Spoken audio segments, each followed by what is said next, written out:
Hola, ¿qué tal? Buenas tardes. Estamos aquí en la segunda mesa de la tarde del segundo día de las primeras jornadas de tesistas. Les agradecemos mucho por conectarse y por estar presentes, tanto a quienes trabajaron, trayendo sus avances, quienes trabajaron, comentando, y quienes están presentes porque también algún trabajo de tesis tienen en mente o en ronda, así que seguramente esta mesa les va a servir un montón. Agradecemos, como seguramente las mesas y los videos son por separado, renovamos agradecimientos y saludos a quienes han trabajado tanto para las primeras jornadas, a Santiago Garaño, que es docente a cargo del espacio de acompañamiento de tutorías. El profesor digamos, el doctor Santiago Garaño es parte del equipo docente de la maestría en Derechos Humanos. También agradecemos a Verónica Jaramillo, coordinadora académica, a Julieta Rossi, que es directora de la maestría, y que a las 6 de la tarde tenemos un panel con ella, así que quédense conectados. Y también saludamos a Noelia Rodríguez, que es la asistente del posgrado, que ha trabajado un montón también por las jornadas. La mesa que damos inicio ahora, de aquí hasta las 17:30, se denomina exactamente Acceso a la Justicia y Derechos Territoriales de Pueblos Indígenas. Tenemos dos trabajos muy interesantes para escuchar, y también dos comentaristas muy interesantes que trajeron sus devoluciones a este trabajo. Si les parece, damos ya inicio, les comento la secuencia de tiempo. La exposición de avances de tesis tendrá más o menos unos 10 minutos, no, más o menos no, tendrá unos 10 minutos, y al minuto 8 o 9 voy a interrumpirles un poquito para decirles que ya les queda poco tiempo, ¿sí? Y los comentarios van a tener un plazo de 20 minutos, porque así, digamos, quienes han trabajado tanto para traer su avance se llevan una devolución sustanciosa, se llevan mucha tarea a la casa, ¿sí? Cuando finalicemos los comentarios, si hay un tiempito, si sobra un poquito de tiempo antes de cerrar la mesa, vamos a dar paso a las preguntas que haya de quienes están presentes aquí en el encuentro y quieran también conversar, ¿sí? Bueno, lo que vamos a hacer ahora, mientras yo empiezo a leer el primer título del primer trabajo, es decirle, vamos a empezar con el trabajo que comenta Alexis Papacián y el trabajo de Lorena Gutiérrez Vilar. Por eso le vamos a pedir a Lorena, si ella tiene trajo una presentación para compartir pantalla, este es el momento de probarla, ¿sí? Y voy a leer el título de su tesis, de la cual trae un borrador de capítulos, ¿sí? Lorena Gutiérrez Vilar está desarrollando su investigación con título El rol de los tribunales en el caso del LOF Campo Maripe, tensiones entre el derecho a la propiedad comunitaria indígena y el neoextractivismo en la provincia de Neuquén en el periodo 2016-2020, ¿sí? Va a comentar Alexis Papacián, a quien después voy a presentar. Pero bueno, le damos paso a Lorena, a ver si... Muy bien, aquí se ve perfecta tu presentación. Lorena, comenzamos entonces. Muchas gracias. Bueno, comenzamos. Bueno, primero, como los otros tesistas en la mesa anterior, quiero agradecer a la maestría, y particularmente a Santiago, que nos viene empujando, pero con mucho cariño, para que avancemos con nuestros trabajos. Bueno, voy a tratar de ser breve. Bueno, como lo decía Laura, mi tesis es un trabajo sobre el LOF Campo Maripe y la intervención que tuvo la justicia en algunos, que tuvo la justicia en algunos procesos que vincularon a esa comunidad. Nuestro país tiene, digamos, un marco jurídico que protege los derechos de los pueblos indígenas, no solo, digamos, con la reforma constitucional de 1994, donde se incorporó dentro de la Constitución Nacional un inciso específico, donde se recopilan gran parte de los derechos que asisten a los pueblos indígenas, muchos de ellos de carácter colectivo, sino también en una serie de instrumentos internacionales de protección de los derechos humanos, y también este marco protectorio de los derechos indígenas ha tenido un gran desarrollo en el ámbito interamericano. con una serie de pronunciamientos o de precedentes muy importantes de la Corte Interamericana. Entonces, de allí tenemos que la obligación jurídica de mayor relevancia para el Estado es entregar títulos de propiedad comunitaria a las comunidades indígenas y respetar la gestión de los recursos naturales o los bienes comunes naturales que estén dentro de los espacios territoriales de estas comunidades.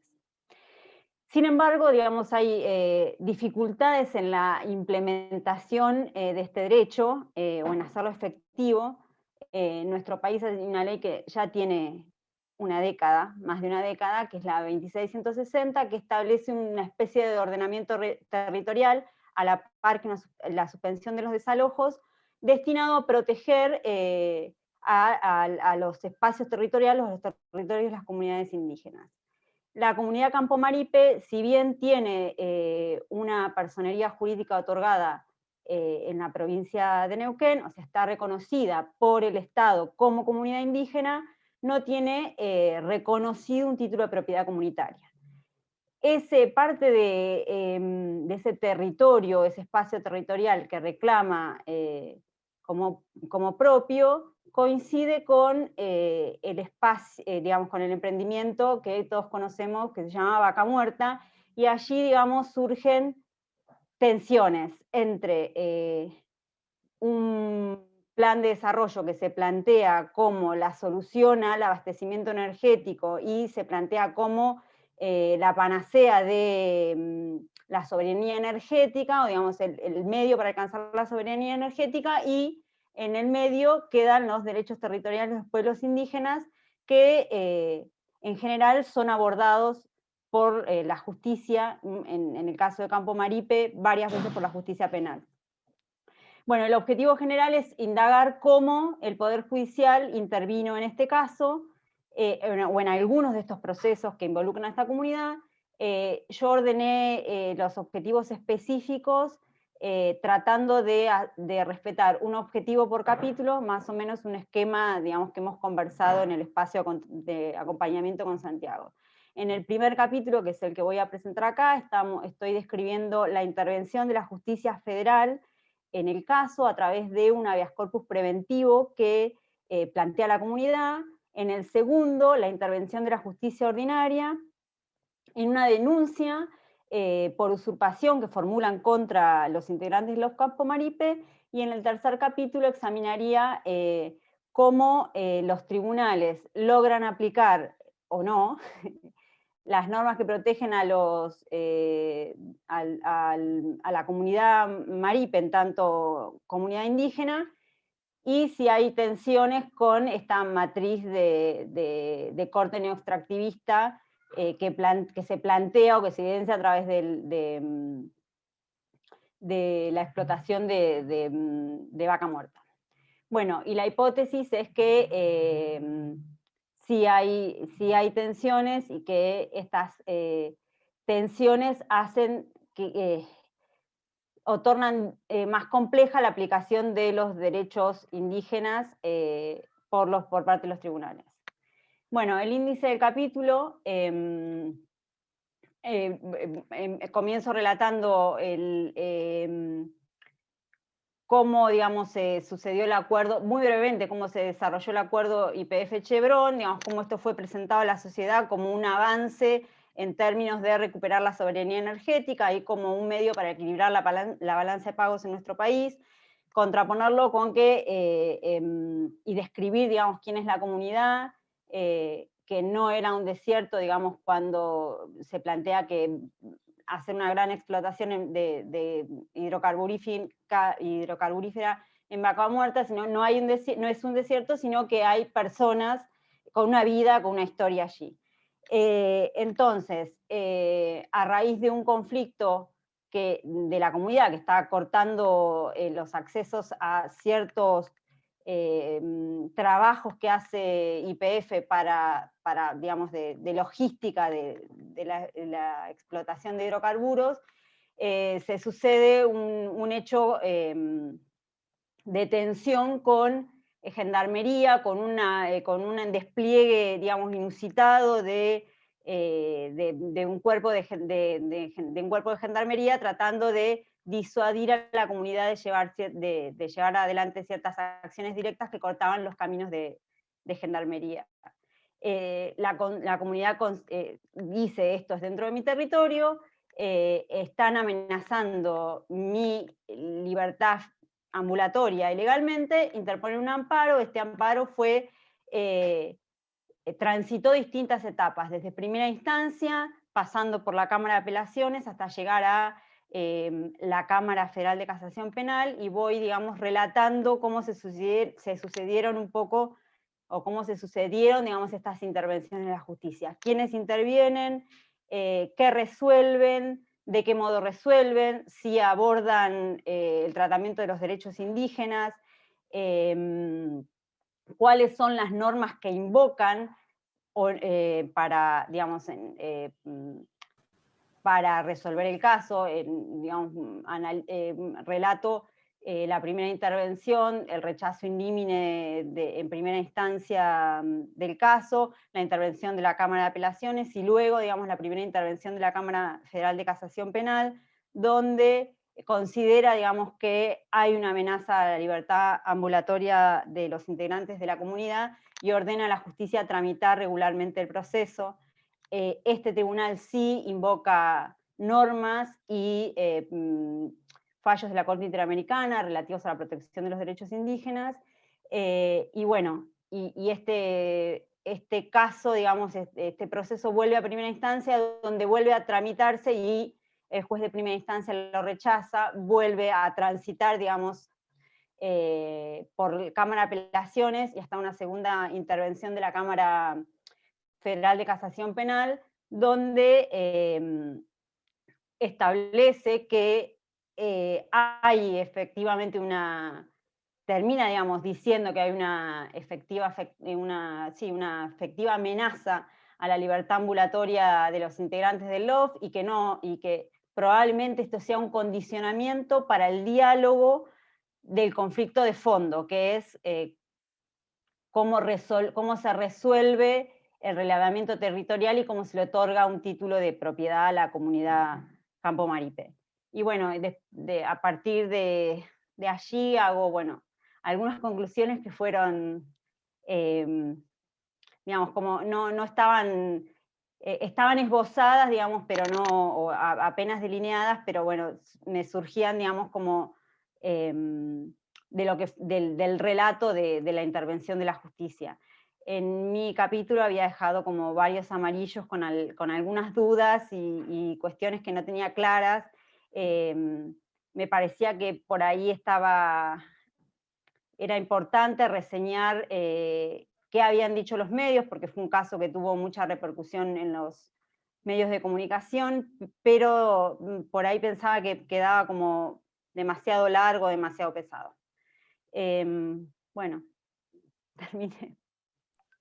Creo que terminé así. Buenísimo. Muchas gracias, Lorena. Gracias por respetar el tiempo, la verdad que un precedente de lujo, 10 minutos exactos. Así que lo que vamos a hacer ahora es darle paso al comentario de Alexis Papazian, a quien voy a presentar ahora. ¿Sí? Es doctor de la Universidad de Buenos Aires, Facultad de Filosofía y Letras, con mención en antropología, es docente en las cátedras Elementos de Prehistoria y Arqueología Americana para Historiadores, dentro del Departamento de Historia de Facultad de Filosofía y Letras de la UBA, y en la Cátedra Libre de Derechos Humanos Osvaldo Bayer. Profesor a cargo en la maestría en Estudios Históricos Arqueológicos en la Facultad de Filosofía y Letras de la UBA, y docente en la Licenciatura de Educación Intercultural dictada en la Universidad Pedagógica. ¿Sí? Le agradecemos mucho a Alexis que esté aquí para hacer el comentario, y le damos paso a su devolución.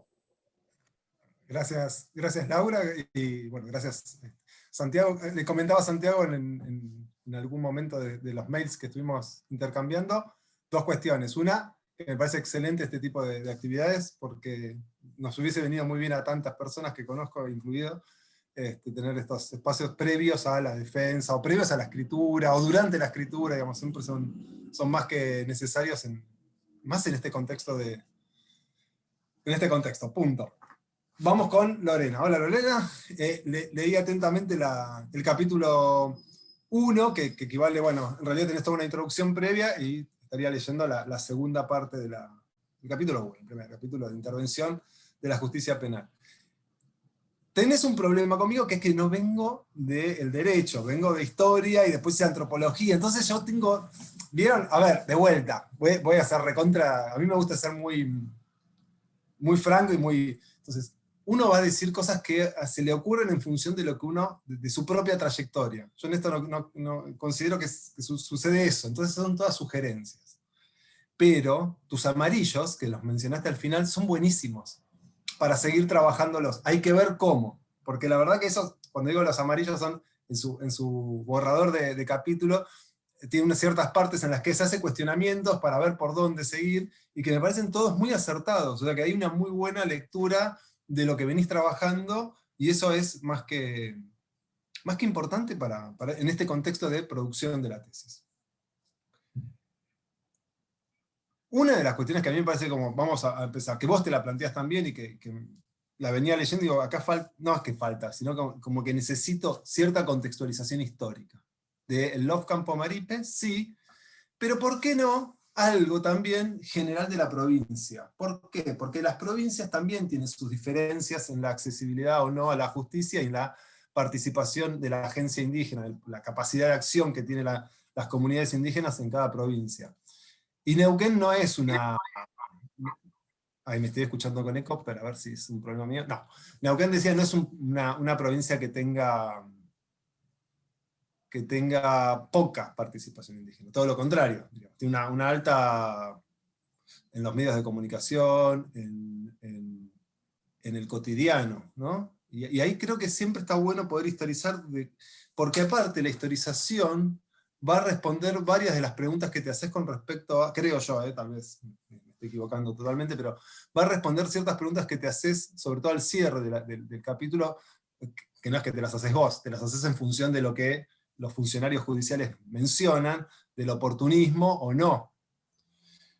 Porque, digo, en un momento Lorena plantea, no es que Lorena lo plantee, sino que lo plantea un funcionario judicial, plantea que, bueno, ojo, que acá los que están reclamando están teniendo una actitud oportunista en un lugar donde antes no había nada, ahora parece que hay riqueza, por lo tanto ahora reclaman algo que no les pertenece, y bueno, la historización, insisto, nos permite generar cómo fue el avance estatal, miren hasta dónde me estoy yendo para atrás con la historia, ¿no? Cómo fue el avance estatal y por qué ciertas comunidades quedaron corridas en lo que en ese momento era el desierto, o en las zonas más marginales, si quieren, para no hablar de la palabra desierto, en las zonas marginales en términos productivos, que lo es, digo, la zona de Vaca Muerta en términos productivos, no ahora, estamos hablando de 30, 40, 50 años atrás, son zonas marginales, lo mismo pasaba en la zona centro, en Zapala, en las zonas cercanas a Cutralcó, hay muchas comunidades en las barras, por lugares muy desérticos, que quedaron expuestas y marginadas en esas regiones después de lo que fue el avance estatal. Y ahí el avance estatal militar, no solamente hacia fines del siglo XIX, sino también en buena parte del siglo XX. Y ahí digo, tenés un buen pie para pensar en cómo se activa la demanda judicial y se entronca, si se quiere, con la historia. Me parece que es algo que la interdisciplina en eso es enriquecedora. Te va a dar, creo yo que va a dar como por lo menos me imagino, de vuelta, es una imaginación.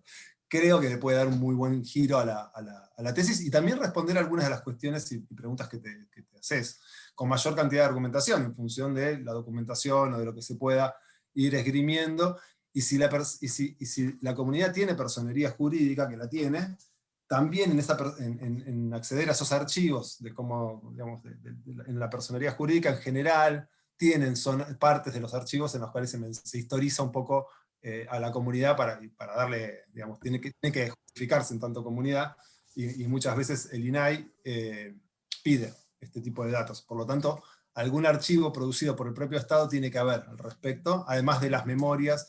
Esta es una pregunta igual que tal vez queda para después, pero bueno, es importante también trabajar con las comunidades en términos de qué memoria pueden tener del territorio,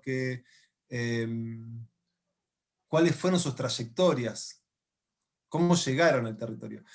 Vieron que se habla, esto va a quedar grabado y después puede llegar a ser, pero muchas veces habla de pueblos originarios, ¿no? Generalmente, como en buen sentido, políticamente correcto, hablamos de pueblos originarios. Yo no puedo dejar de compartir. Ahí estaba Laura pidiendo si podían dejar de compartir. Sigo. Se habla de pueblos originarios. Bueno, está bien, son pueblos originarios, son preexistentes, como vos bien dijiste, Lorena, son preexistentes al Estado Nacional Argentino. Pero en muchos casos esas comunidades fueron corridas de otro lugar. ¿Qué quiero decir? Muchas vienen de la zona de La Pampa, del oeste de Buenos Aires, por lo menos en varios estudios que tuve la suerte de poder realizar en la zona del Neuquén. Sobre todo, yo trabajé más en Aluminé, que es el departamento más cordillerano, pero bueno, muchas de esas familias que se vuelven a conformar en comunidad, no todas, pero muchas, vienen de otras regiones. Esas trayectorias creo que pueden darle una textura distinta, o más, una textura distinta a la tesis, darle un giro en ese punto. Porque lo que sí noté es que es muy no sé si normativa, muy descriptiva del proceso judicial. No es un problema la descripción del proceso judicial, pero si solamente nos quedamos en la descripción del proceso judicial, creo que nos estamos perdiendo todas esas otras preguntas que te hacías. El rol de los medios de comunicación, voy por otro lado ahora, salí de las comunidades para entrar al rol de los medios de comunicación, y la presión y la relación que existen entre la justicia local, por más allá que sea federal, la justicia en muchos casos sigue actuando en función de los intereses locales, y el rol de los medios de comunicación, o, ¿por qué no? También se menciona Gendarmería Nacional, poder comparar con otras intervenciones de Gendarmería Nacional en problemáticas similares en los mismos años. No voy a entrar en detalle, pero más o menos tenemos una noción de lo que estamos hablando. Gendarmería Nacional no es el único momento en el que actúa de una manera, voy a ser muy sutil, excediendo sus límites. O sea, no es la primera vez, ni la única que ves en esos años, ni antes tampoco. O sea, esto es casi parecería ser una política de Estado estable. ¡Epa! Eso fue yo. Mil disculpas. Tengo que... Estas cosas pasan en casa. Ya está. Ha quedado el teléfono en el cajón. Esa es una variable interesante. La otra que a mí me parece, y sigo, así como yo tiro puntas. Después ustedes, sugerencias. Se agarran las que quieren. El territorio. Todo esto está vinculado con un territorio. La noción de territorio es importante. Dar cuenta de lo que entienden y de la diferencia que hay entre el territorio visto desde una explotación extractivista o neoextractivista, y la diferencia de un territorio pensado en términos de pertenencia cultural, pertenencia... Porque ahí aparecen esos derechos especiales o específicos a las poblaciones preexistentes al Estado Nacional Argentino, ¿no? En la noción de necesitamos este territorio para seguir siendo en el territorio. ¿Seguir siendo qué? En este caso, mapuches. Sin ese territorio, esa práctica cultural, esas dinámicas culturales tradicionales, que van cambiando con el paso del tiempo, tampoco vamos a ponernos en esencialistas, ni mucho menos, pero sí van cambiando con el paso del tiempo, pero que no dejan de ser parte de... Bueno, esa noción de territorio también está buena que aparezca en la tesis, porque ahí va a marcar una ruptura con la lógica, o con las formas en las que el Estado y las empresas extractivistas ven ese territorio. Y ahí aparece de vuelta esa ley que vos mencionabas muy bien, la 26.160, que ya tiene 15 años de existencia, y que sin embargo se va cada tanto, me olvidé exactamente el nombre técnico, pero se tiene que revalidar ante el Congreso, así, se vuelve a prorrogar. Cada 3, 4 años, porque no se termina nunca de efectivizar. Y no se termina de efectivizar, bueno, y ahí aparece de vuelta las variables políticas y las alianzas o no entre provincia y nación a la hora de llevar adelante esta ley. Me gusta que aparecen actores políticos, indígenas, digo, en un momento lo mencionás a Jorge Nahuel. Está bueno hacer una noción de quién es Jorge Nahuel en particular, no para particularizarlo en él, sino tiene una trayectoria muy importante dentro de la Confederación Mapuche Neuquina. Creo que eso está bueno pensar a mí me gusta hablar de mamushkas, ¿no? Como las comunidades tienen después otros tipos de representaciones a nivel provincial que las va conteniendo. Perdonen, porque tengo todo anotado, y avísenme cuando me paso del tiempo, si es que me paso. Igual mi idea no era pasarme del tiempo. Quedan más o menos unos 2 minutos para ¿En cumplir los derechos. serio? ¿Tanto hablé? Mira vos. Medio de comunicación lo mencioné. Lo otro que me generó, ¿vieron Kafka? Bueno, vieron Kafka, no se vea Kafka. Kafka me generó tu lectura, la lectura de tu trabajo, en un momento dije, esto es la dilatación jurídica, o judicial si quieren, judicial per se, que no lleva a ningún lado, y que están haciendo, ¿no? Entonces, ese punto de accesibilidad a la justicia creo que, o la inaccesibilidad, o la dilatación, porque el tiempo pasa, los tiempos judiciales pasan, y mientras tanto te hicieron vaca muerta. Se invirtió dinero, se empezó a extraer, se alambró. Creo que la locura que va marcando tu descripción y análisis con respecto a por dónde van pasando y cómo después vuelven, y a pesar de volver con un visto bueno, eso me parece que es otra cosa que hay que darle una potencia interesante para ver las dificultades de acceso a la justicia, a pesar de que tienen las herramientas para llegar a la justicia ya en el sentido institucional del término. Hay un trabajo, y ahora se los voy a compartir, que a mí te leí a vos, esto lo escribí antes del comentario para no tener que interrumpirme. Ahí está. Un trabajo de Fernando Cabrera Christensen, creo que es el apellido, que a mí me gustó mucho. Esto no es la tesis de maestría, la tesis la debo tener por algún lado, es un trabajo que él presentó, que tiene algo similar al planteo que vos estás, a la temática, no al planteo, el planteo es distinto, pero a la temática que vos estás trabajando. Recomiendo tal vez en una lectura, yo no he trabajado con digamos, lo que sería todo el complejo hidrocarburífero en Neuquén, he trabajado más en la zona cordillerana, sé que ahí hay una dinámica distinta, que digamos, el peso económico y político que tiene el petróleo en Neuquén, digamos, ¿no? Es difícil tomar una dimensión en comparación con lo que sucede a veces en las cordilleras, que tiene sus conflictos, pero tiene otros conflictos, pero bueno, me parece que ahí podemos buscar algún tipo de... Y por último, y tal vez cierro con lo que yo, no sé, vuelvo con la palabra yo porque es una sugerencia.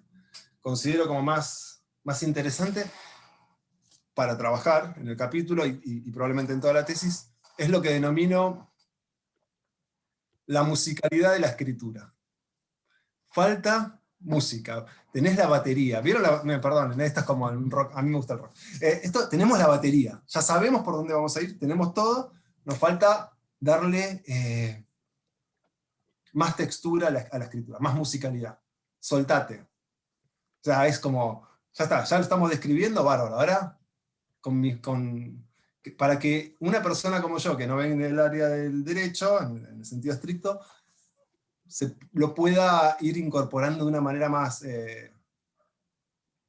musical. ¿Y dónde estás vos parada? ¿No? A mí una vez mi director me decía, ¿y vos dónde estás en la tesis? Yo qué sé, yo estoy en mi casa. Le decía, no, bueno, pero vos fuiste al campo, vos hiciste, vos estuviste. Bueno, eso. Creo que es algo, que es lo último igualmente. Eso es lo bueno, que no es que uno nunca empieza por ahí, por suerte. Porque si no haríamos mala música.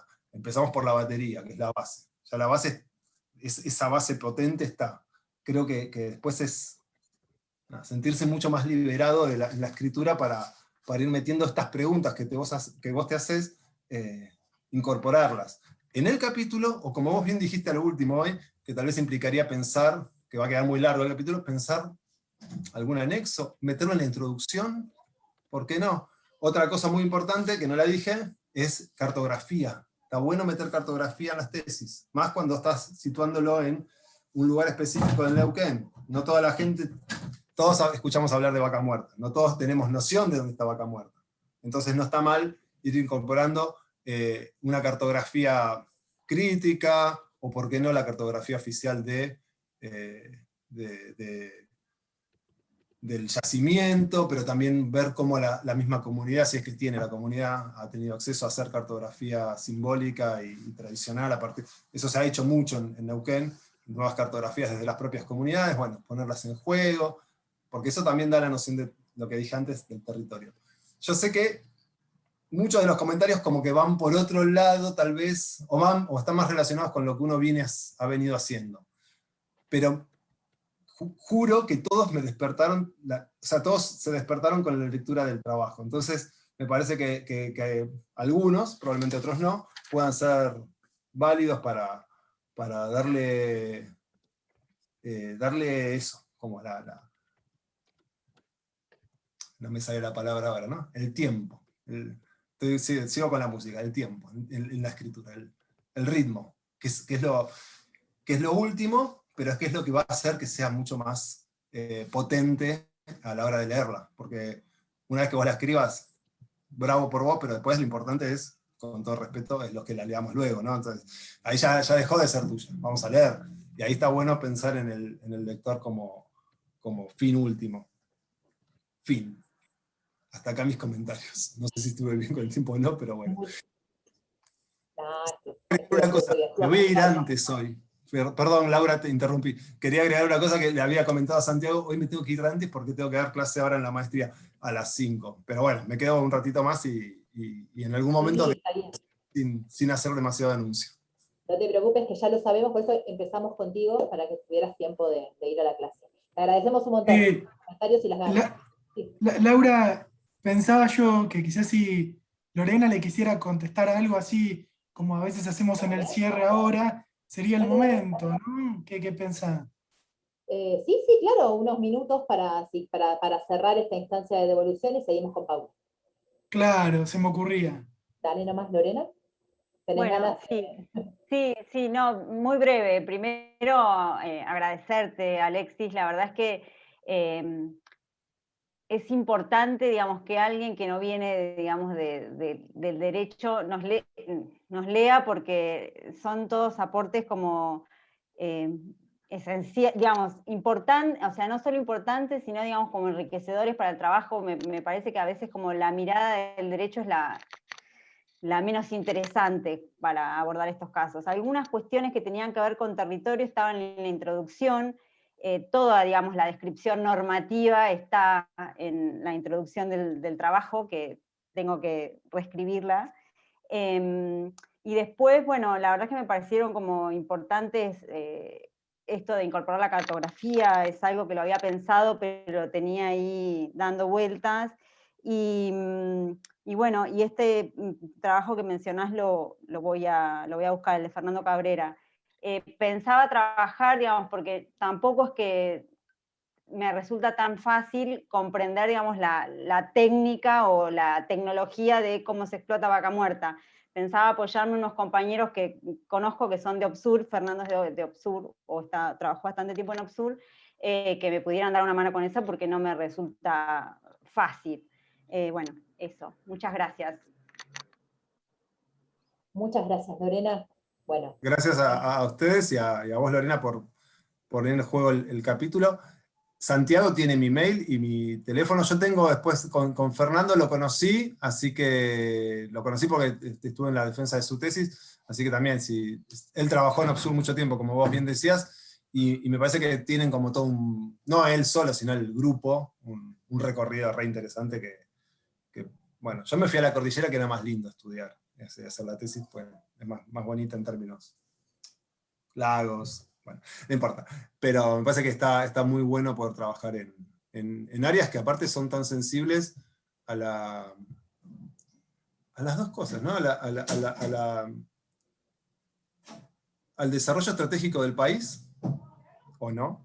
Y a la par, a las afectividades y sensibilidades de los grupos que ahí habitan desde hace mucho tiempo, muchas generaciones de haber quedado varados en una zona que era marginal y que ahora, como es rica, le genera toda una serie de inconvenientes que no tienen, parecería ser que no tienen solución, ¿no? O sea, es una tensión que es compleja para trabajar, y está bueno poder hacerlo desde el derecho, desde la historia, desde todas esas disciplinas, geografía, antropología. Me parece que todas suman muchísimo. Así que bueno, nada, muchísimas gracias a todos por la invitación a este espacio. Muchas gracias, Alexis y Lorena. Entonces ahora sí damos paso al segmento de Paula y Wenceslao. Mientras Paula, si quiere, puede ir intentando compartir pantallas y si trajo algo para compartirnos. Yo voy leyendo, ¿sí? Yo voy leyendo el título de su investigación, de la cual trae el borrador de capítulo, es acceso a la justicia y derechos territoriales de los pueblos indígenas, el rol de la Administración de Justicia en la aplicación de la Ley de Emergencia Territorial Indígena número 26.160, desde una perspectiva de derechos humanos. ¿Sí? Es de Paula Barbieri, esta investigación, que ahora nos va a presentar su avance. Hola, ¿qué tal? ¿Se ve la pantalla? Buenísimo.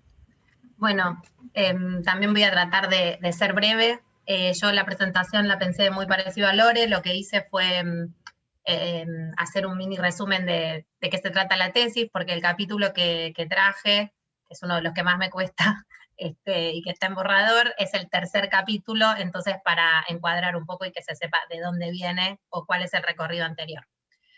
Bueno, como mencionabas, la tesis es sobre acceso a la justicia y derechos territoriales, y particularmente yo lo que analizo es el rol de la Administración de Justicia, del sistema judicial en la aplicación de esta ley. El objetivo general es generar un aporte en el acceso a la justicia y en el estudio de políticas públicas en materia de derechos territoriales de comunidades indígenas. Y hay 3 objetivos específicos que, siguiendo las sugerencias de Santiago, los relacioné cada uno con un capítulo. El primero tiene que ver con cuestiones relativas al acceso a la justicia y a generar aportes en la intervención de la Administración de Justicia en casos vinculados con los derechos de las comunidades. Ese capítulo se basa más que nada en un trabajo en el que participé en el año 2010, en el Ministerio Público de la Defensa, que es donde trabajo, en el programa sobre diversidad cultural, y lo que hice fue actualizar y sistematizar los obstáculos que encuentran las comunidades, y a la vez tratar de dejar planteado cuáles son los desafíos que hay dentro de todo lo que es el sistema de administración de justicia para garantizar un acceso a la justicia culturalmente adecuado. El segundo capítulo, que está en revisión, pero lo salteé, es de alguna manera el que estudia un poco los estándares y a la vez trato de darle un sentido y buscarle una explicación, digamos, al rol de esta ley, de la ley 26.160, que es la que Lore mencionaba antes, que se dictó en el 2006 y se prorrogó ya 4 veces y que está por vencer de vuelta. Primero, bueno, buenísimo que solucionaste eso. Yo seguro que le voy a comprar otra cosa. Se prendió. No te preocupes. Pero no sabemos. Esperá que yo lo desactivo. Ahí lo desactivé. No pasa nada. Hoy me pasó a la mañana con mis hijos, cuando quise entrar a la jornada. Por suerte fue todo administrativo, nada personal, ¿no? No, ya está, ahora sí ya podemos continuar. Y el tercer objetivo ya es analizar la experiencia, digamos, de casos o de resoluciones judiciales vinculadas con los derechos territoriales de las comunidades. Acá están los 4 capítulos. Lo que me pasó, lo adelanto ahora, al pensar o al tratar de trabajar este borrador de capítulo, es que me di cuenta que iba a tener que hacer un 4º capítulo, porque la idea era analizar las sentencias de alguna manera negativas o sin enfoque de derechos, y las sentencias que sí lo tienen, y claramente era imposible abordar todo en un único capítulo.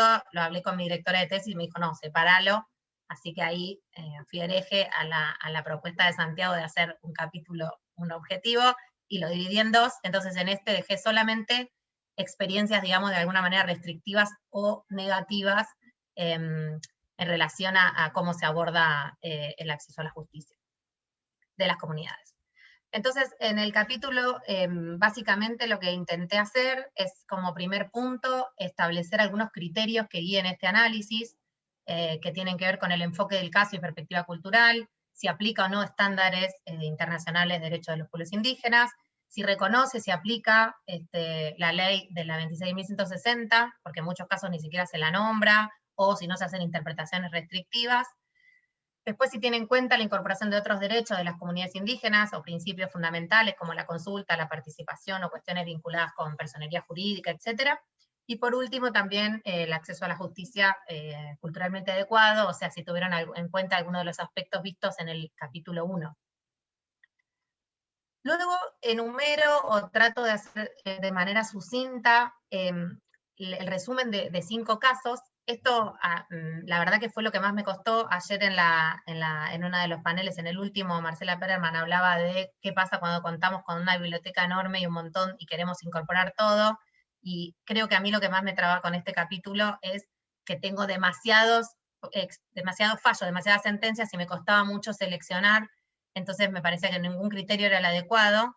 y lo que traté de hacer fue, bueno, elegir algunos que me parecían como más paradigmáticos, sin importar si eran de Tribunal Superior, si eran de Cámara, si eran de primera instancia, pero como para tener que me sirvan, digamos, de casos testigos, y a la vez que sean procesos judiciales distintos, o sea, que no sean solo desalojos o que no sean solo penales. Entonces traté de seleccionar como una variedad de casos y de distintas provincias del país,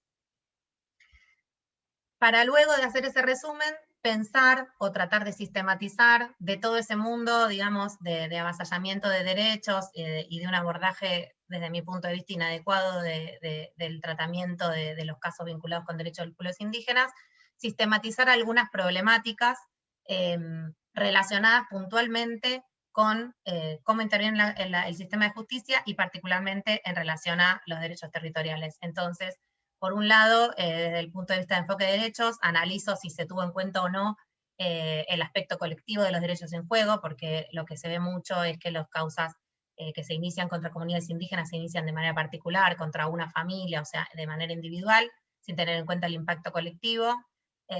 Después, cómo se recarga sobre las comunidades la carga probatoria excesiva, o sea, cómo se les exige que sean quienes rinden cuentas para poder, digamos, sostener o resolver, entre comillas, a su favor. Cómo desde el sistema judicial se sigue remitiendo a otro tipo de procesos o se insta a que recurran a otra vía, en otra instancia, sin resolver lo que se está discutiendo, digamos, en el caso. Y después ya específicamente la falta de comprensión o la falta digamos, de análisis respecto de la ley 26.160. Y después un último punto que también no sabía si incorporarlo o no, porque requiere un análisis bastante profundo que tiene que ver con qué pasa en aquellos casos en que los reclamos son sobre tierras que están en dominio, digamos, o bajo jurisdicción estatal, y cómo en esos casos también hay dificultades para resolver. O sea, no es solo cuando hay particulares o empresas, sino el Estado no dando respuesta cuando, digamos, tendría que ser lo más sencillo si hay voluntad política para hacerlo. Hasta aquí llego. No sé si estoy bien de tiempo, pero creo que lo más importante lo transmití. Sí, sí, de tiempo estabas perfecta, por eso no te dije nada todavía, porque faltaban unos minutos, así que... Bien. No, creo que lo más importante para compartir era eso. Y también que, por supuesto, el capítulo es recontra borrador, o sea, no tiene casi citas bibliográficas ni nada, porque lo que más me cuesta es la estructura del caso. Por eso me interesa mucho también poder compartir y escuchar, digamos, qué piensan de esto. Perfecto, entonces le vamos a dar paso a Wenceslao Martín para que pueda comentar tu avance. Wenceslao es abogado por la Universidad Nacional de Tucumán, es licenciado en Historia por el Instituto Universitario Nacional de Derechos Humanos Madres de Plaza de Mayo, es magíster en Derechos Humanos por la Universidad Nacional de Lanús, y aquí mismo, doctorando en Derechos Humanos por la Universidad Nacional de Lanús, y es becario UNLA con INSER. ¿Sí? Así que ahora, bueno, damos paso a Wenceslao para que haga el comentario del trabajo de Paula. Bueno, ante todo agradecer a vos, Laura, a Santiago, a toda la gente de la maestría, y a Paula por compartir su trabajo. Bueno, empezando por el título, la primera observación que hago es la amplitud del objeto de estudio.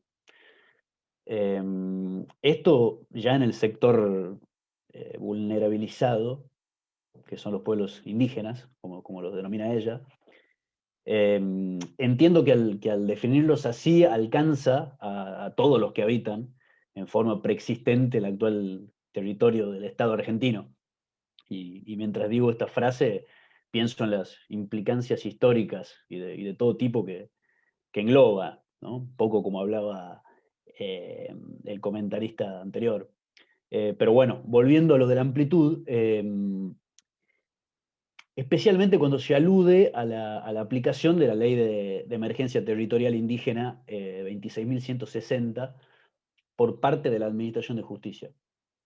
Porque tal vez facilitaría la investigación seleccionar jurisdicciones o determinados fueros de la justicia, ¿no? La justicia federal, los tribunales provinciales o juzgados penales, civiles, etc. Y digo esto porque podría posibilitar un análisis más concreto y profundo. Pero además, esta cuestión se vincula directamente con la principal y desde ya muy humilde sugerencia que me atrevo a hacerle a Paula, que es la elección de casos que desarrolla en el capítulo. Donde creo que la intención de ejemplificar con diversas sentencias de la Administración de Justicia argentina en general, en cierta forma complica la lectura, no resulta fluida, o al menos a mí me genera cierta confusión cómo está estructurado. Por eso creo que podría hacerse un recorte temporal y espacial, ¿no? Plantear un periodo de tiempo determinado y un territorio determinado. Porque supongo que no solo debe haber matices entre los distintos pueblos originarios, sino también entre las características sociales, territoriales, históricas e institucionales de las provincias del noroeste argentino y las patagónicas, por ejemplo.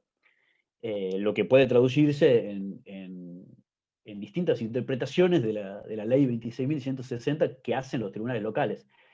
Y a su vez, digo lo del periodo de tiempo porque al transcurrir el mismo, estas interpretaciones pueden haber ido fluctuando en un sentido más o menos restrictivo de los derechos humanos de los pueblos indígenas.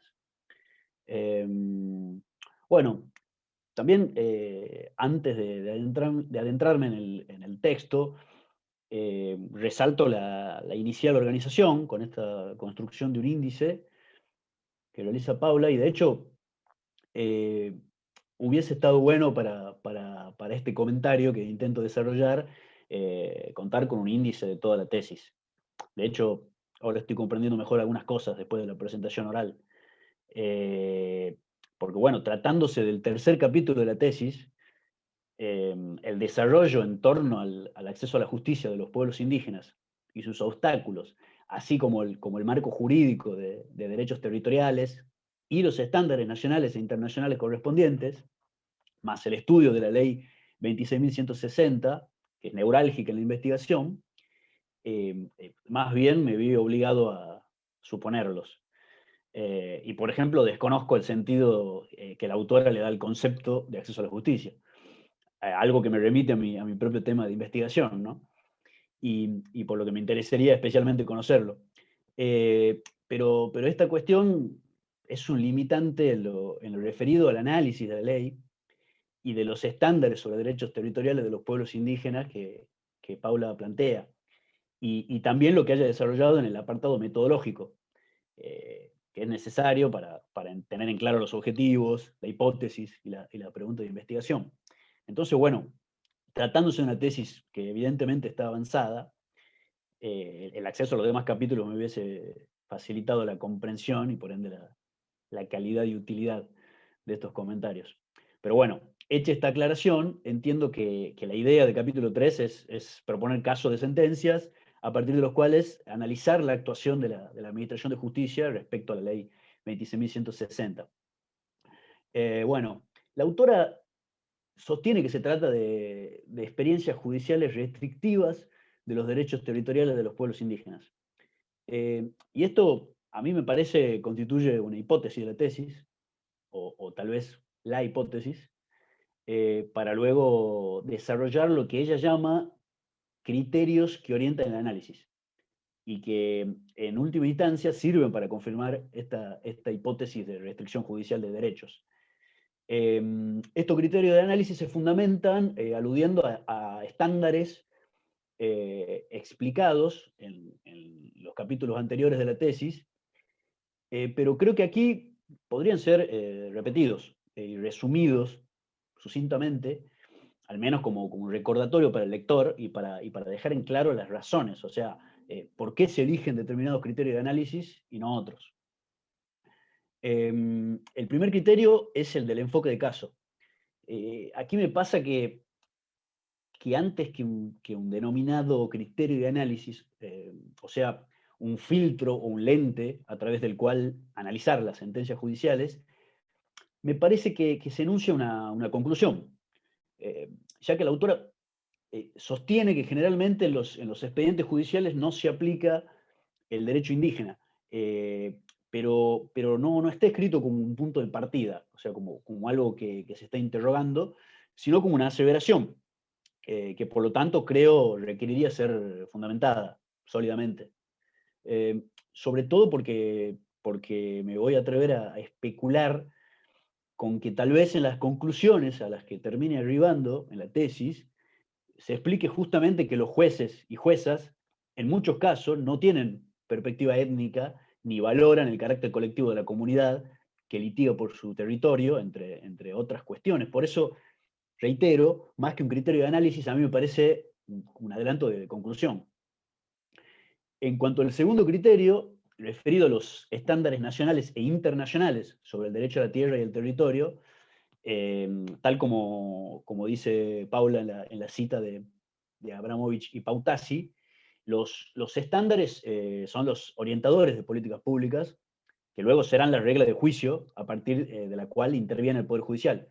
Y entonces me pregunto si no deberían ser aquí parte fundamental y expresa del análisis estos estándares, utilizándose los denominados criterios como indicadores. Es decir, tal vez deberían plantearse claramente los estándares mínimos de derecho a la tierra de los pueblos indígenas, desarrollados local e internacionalmente, y analizar, en base a indicadores, en qué medida estos se cumplen en las sentencias judiciales propuestas por la tesista. En cuanto al tercer criterio o indicador, que consiste en el reconocimiento, aplicación e interpretación de la Ley 26.160, bueno, ella hace claramente al problema central de la tesis. Y el cuarto, sobre la interdependencia de los derechos humanos, que también es importante, me parece, considero que, bueno, le faltan citas a su fundamentación, como ella explicaba, se trata de un borrador, ¿no? Pero bueno, le hace falta este respaldo teórico para evitar caer en ejemplos que puedan resultar anecdóticos, ¿no? Bueno, en cuanto al quinto y último criterio de acceso a la justicia culturalmente adecuado, y repitiendo que me hubiese gustado leer una definición para entender a qué se refiere concretamente, pero bueno, suponiendo que se trata del sentido clásico del concepto, debo decir que a priori en el derecho internacional de los derechos humanos, el acceso a la justicia constituye un estándar transversal del goce de derechos antes que un indicador. Pero bueno, esto debidamente fundamentado, y tal vez lo está en el capítulo 2, tiene sentido. Ya entrando en el tercer apartado, titulado Experiencias judiciales restrictivas de los derechos de los pueblos indígenas, a mi entender quedaría mejor llamarlos casos antes que experiencia, pero bueno, es un detalle semántico. Aquí la autora sostiene la imposibilidad de abarcar muchas sentencias sobre la materia y que para seleccionar los casos ha realizado una sistematización de sentencias de diferentes instancias, fueros y jurisdicciones. Pero lo que falta saber es en qué consiste esta sistematización. O sea, ¿por qué se eligen esas sentencias y no otras? Y también aquí se expresa que, cito, a partir de problemáticas que se reiteran, se seleccionaron 5 casos en los que no se cumple de manera total o parcial con los criterios referidos anteriormente. En mi opinión, esto también podría realizarse en otro orden. Es decir, primero explicar los casos elegidos, por ejemplo, por su relevancia jurisprudencial, identificar los indicadores en los mismos y luego realizar el análisis en base a los estándares del enfoque de derechos de los pueblos indígenas, dotando de un fundamento teórico sólido a las conclusiones a las que se arriban. Bueno, aquí también se denominan los casos como testigos, pero sigue sin quedarme claro por qué lo son, dentro de un universo de procesos judiciales posibles. Y bueno, y a continuación hay algo que se repite en el capítulo, que es realizar afirmaciones un poco generales, ¿no? A las que yo creo le falta una vuelta de tuerca o una mejor argumentación, ¿no? Bueno, por ejemplo, cuando se dice aquellas sentencias o decisiones judiciales que no asumen la perspectiva etnocultural omiten la aplicación de derechos indígenas y o los interpretan de manera restrictiva o inadecuada. Estas interpretaciones que se alejan de los estándares que rigen en materia de derechos humanos de los pueblos indígenas, por lo general dan prioridad a otro interés y ocurren con frecuencia. Mi pregunta es, y al riesgo de hilar muy fino, ¿cuáles serían esos intereses y con qué frecuencia? Pero bueno, yendo ya a los casos, el primero, y creo más importante, es la sucesión López de Zavalía-Fernando Justo contra Nieva Donato sobre desalojo, de la Corte Suprema de Justicia de Tucumán. Bueno, aquí, entendiendo siempre que se trata de un borrador, me parece que los hechos narrados y los considerandos de los tribunales tienen que ser citados de otro modo, ¿no? En la versión final de la tesis.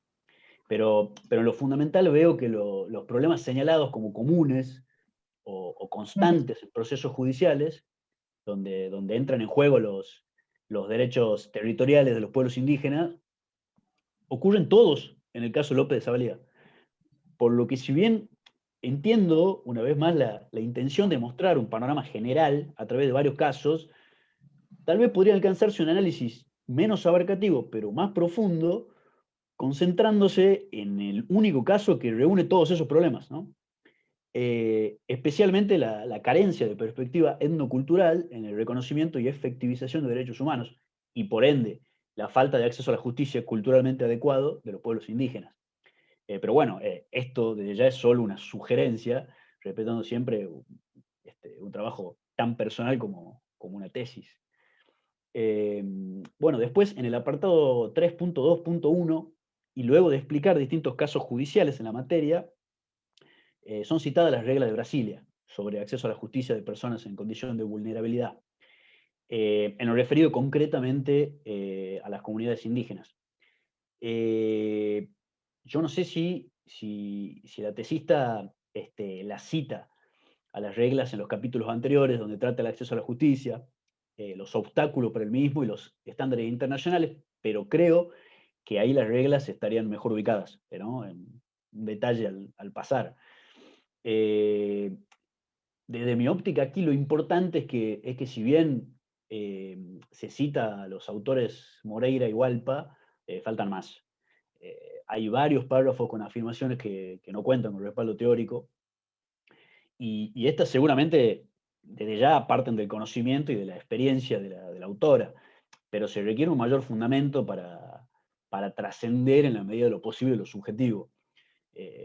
Por ejemplo, en esto tan importante que señala del pueblo indígena que litiga como sujeto colectivo. Pero bueno, una vez más digo esto teniendo presente que se trata de un borrador. En el siguiente apartado, titulado La carga probatoria exigida a las comunidades, observo cuestiones similares a lo señalado en el punto anterior. Esto es, hay muchas afirmaciones con pocas citas, ¿no? Hay 2 páginas de análisis donde se hace referencia solamente al ya citado Hualpa, por lo que creo haría falta enriquecer este análisis, agregando otros autores. Para dar un ejemplo, el último párrafo dice, las ideas acerca de cómo debería probarse la posesión y el uso de la tierra remiten a las prácticas de la propiedad privada. Contar con contratos, cesiones, donaciones, boletos de compraventa, entre otros documentos. Sin embargo, cuando una comunidad se refiere a prácticas tradicionales, como el pastoreo de animales, el cultivo de plantas autóctonas, prácticas religiosas, comunitarias, entre muchos otros, se observa y analiza no solo de una mirada productivista, sino también desconfiada. Bueno, a mí se me ocurre que aquí no solo podrían citarse fallos, sino teoría sobre las prácticas tradicionales que nombra, o por ejemplo, la propiedad privada como concepto colonial europeo extraño a la cosmovisión originaria, etc. Y nuevamente, el fallo López de Zavalía, de la Corte Suprema de Justicia de Tucumán, es el de principal desarrollo, salvo un párrafo destinado a comunidad indígena del Nogalito. También reitero lo sugerido en el apartado siguiente sobre la remisión a otro tipo de procesos judiciales para iniciar reivindicaciones territoriales. Esto es, lo ya dicho, el faltante de citas y la preponderancia del fallo López de Zavalía. En cuanto al siguiente apartado, de falta de comprensión en torno al valor y significado del relevamiento técnico-jurídico catastral de la ley 26.160, tal vez sea el más importante, y al mismo tiempo el que me parece más logrado, ya que alude al problema clave de la tesis, que entiendo es la actuación del sistema judicial a la hora de interpretar la ley 26.160. De hecho, es el único en el que se encuentran mencionados y analizados la totalidad de casos judiciales propuestos. Aunque creo ayudaría a la lectura citar fragmentos de los fallos para respaldar lo sostenido. Bueno, luego en el apartado 3.2.5, la autora abre una arista de análisis interesante, ¿no? Esto de las soluciones cuando la discusión gira en torno al territorio de dominio estatal, pero como ella misma señala, le falta desarrollo. Bueno, finalmente, en la recapitulación, creo que es un gran recurso ordenador para quien lee, es fundamental para seguir el hilo argumental de una tesis, pero creo que aquí, antes que funcionar como un resumen de lo desarrollado en el capítulo y servir como un puente al capítulo siguiente, está escrito como una conclusión, especialmente el último párrafo, ¿no? Que cito: se espera que este tipo de análisis invite a la reflexión en torno al rol del sistema de administración de justicia para tutelar derechos de las comunidades indígenas y brindar una tutela judicial efectiva a sus necesidades jurídicas. Me parece que con esta oración tranquilamente podría terminar la tesis, o sea, en el apartado de las conclusiones. Y además, en base a este apartado, tampoco sé qué esperar en el capítulo siguiente, ¿no? Bueno, y por último, un pequeño detalle más, pero que puede no ser menor, es que aquí en la recapitulación se menciona por primera vez a los indicadores. Y cito: indicadores que permiten identificar si una sentencia o resolución judicial cuenta con enfoque de derechos humanos de los pueblos indígenas y tiene perspectiva de diversidad cultural. Yo creo que esto es correcto, pero sin embargo es la única vez que se usa la palabra indicadores en el capítulo, utilizándose en su lugar la palabra criterios, que es distinta literal y conceptualmente. Así que creo que eso debería ser revisado a mi humilde entender. Así que bueno, con esto finalizo y ojalá que algo de lo dicho le resulte útil a Paula para terminar de redondear una tesis que se nota bastante avanzada. Muchas gracias. Buenísimo, muchas gracias, Wenceslao, por la devolución, punto por punto, también muy meticuloso. Tuvimos dos comentaristas muy meticulosos en esta mesa, un lujo. La verdad se llevan un montón de cosas. Tienen un laburazo por delante, pero con gusto, digamos, un laburazo con buena onda. Así que muchas gracias por las ganas de comentar. Bueno, Paula, no sé si querías hacerle un comentario. Sé que es difícil, viste, hacer un comentario sobre que recién te lo dijeron, no es tan sencillo porque estás procesando. Pero si querés comentar algo de todo lo que te trajo Wenceslao, sí, obvio. Tomé nota, bueno, un montón de, primero, gracias, voy a aprovechar de vuelta que antes no lo dije, gracias por el espacio, yo se lo dije a Santiago, este capítulo me tenía trabada, y al menos fue la primera vez que me senté a intentar armar una estructura, y gran parte de lo que señalás, Wenceslao, son dudas y cosas que me planteo. Yo tengo un déficit alto de metodología, entonces, y lo reconozco y me siento, creo que es lo que más me traba también, y cuando me puse a escribir la estructura y puse esto de los criterios, que no sabía qué palabra usar, incluso no sabía si hacerlo como un capítulo aparte, porque decía, en realidad van a ser los mismos que voy a usar para analizar cuando analice los fallos o las sentencias, entre comillas, positivas. Entonces no sabía exactamente dónde iban, si iban como por fuera, si ponerlos al principio, o sea que me ayuda un poco eso. Respecto de la cantidad de casos, cuando hablo de sistematizar, yo tengo un cuadro que Santiago sabe, pues se lo he contado muchas veces, tengo un Excel enorme donde vengo recabando y relevando casos hace un montón de tiempo, y todo ese relato de las distintas variables que analicé, etcétera, ni lo hice, ni lo desarrollo ahí, está en la introducción del proyecto de tesis, digamos, no está acá. Y creo que en algún punto también el haber elegido estos casos fue un poco para poder sentarme a escribir. Que no quiere decir que, incluso lo hablé con mi directora de tesis y le decía, capaz después los cambio los casos, pero lo que quería era como tener alguno para poder agarrar y decir, bueno, ¿cómo los analizo? Así que en ese sentido me sirve un montón.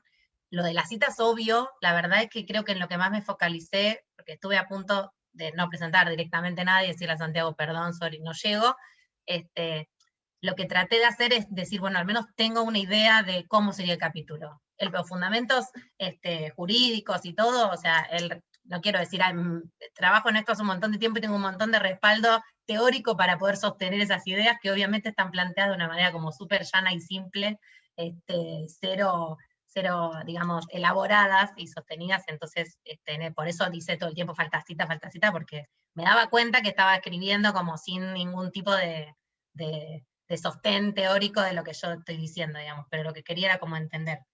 Y después, algo que en realidad por ahí te puedo repreguntar, porque no me queda claro, más allá de si termino seleccionando por ahí 1 o 2 casos y achicando, digamos, para tener como también más tiempo de desarrollo, porque lo que es obvio que creo que tiene ya 20 y pico de páginas, si le agrego las citas y todo se va a ir a un montón, entonces lo más probable es que tenga que como sacarle y buscar por ahí esos casos más emblemáticos o quedarme con 2 casos o algo así.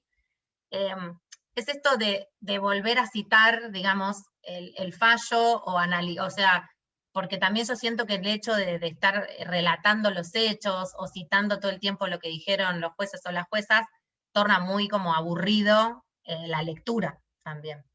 Entonces no sabía si por ahí, eso que vos dijiste de la 2660, que es por ahí la que más desarrollé, porque es la que en el fondo más me interesa ver, si te pareció que ahí más o menos, si el resto lo hago como esa, está bien, o si te parece que hay que reacomodarlo directamente, y hacerlo en otro sentido.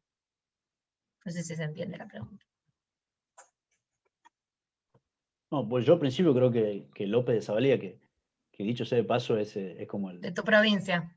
Claro, juez y además el gran cuco de contratos de la Facultad de Derecho de Tucumán. Bueno, no sé si será él o un hijo, pero digo, para mí ese caso tiene todo. Entonces,